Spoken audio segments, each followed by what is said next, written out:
The Exorcism of Anneliese Michel, also known as Emily Rose, is one of the most well-known cases of demonic possession in history. Her story has been the subject of numerous books, documentaries, and even a Hollywood movie. But behind the sensationalized retellings lies a true story of a young woman who suffered from mental illness and ultimately died due to the extreme measures taken in an attempt to exorcise her. Anneliese Michel was born in Germany in 1952. She was raised in a devoutly Catholic family and attended church regularly. However, at the age of 16, Anneliese began to experience seizures and was diagnosed with epilepsy. Despite receiving medical treatment, her condition continued to worsen. She started seeing disturbing visions and hearing voices, which she believed to be demonic. As her symptoms intensified, Anneliese's family and community became convinced that she was possessed by demons. They sought help from both medical professionals and Catholic priests, but no one was able to provide a definitive diagnosis or cure. Anneliese's parents began to believe that her condition was spiritual in nature and turned to exorcism as a last resort. In 1975, at the age of 23, Anneliese underwent a series of exorcisms that would last for 10 months. The exorcisms were performed by 2 Catholic priests. They believed that Anneliese was possessed by multiple demons, including Lucifer, Judas Iscariot, Nero, and Hitler.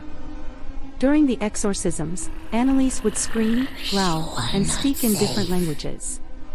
She would also exhibit extraordinary strength, often needing multiple people to hold her down.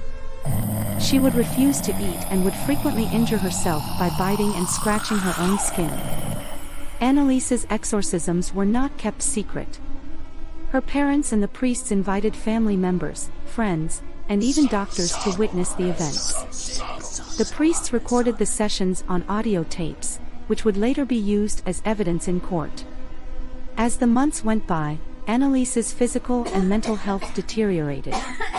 She became weak and emaciated, and her body was covered in bruises and wounds.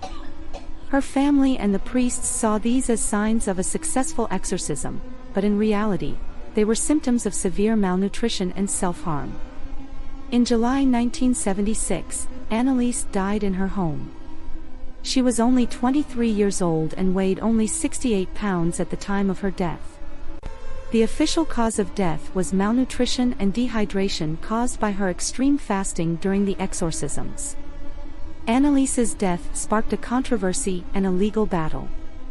Her parents and the 2 priests were charged with negligent homicide. The court case, which became known as the Exorcism of Emily Rose trial, garnered international attention. The prosecution argued that Anneliese's death could have been prevented if she had received proper medical treatment instead of exorcisms. The defense claimed that Anneliese was truly possessed and that the exorcisms were necessary to save her soul. In the end, the court found Anneliese's parents and the 2 priests guilty of manslaughter and sentenced them to 6 months in jail, which was later suspended, and 3 years of probation. The court also stated that the exorcisms were a contributing factor in Anneliese's death. The story of Anneliese's exorcism continues to be a controversial and debated topic. Some believe that she was truly possessed, while others argue that it was a tragic case of mental illness. Whatever the truth may be, the story of Anneliese Michel, or Emily Rose, remains one of the most well-known and talked about exorcisms in history.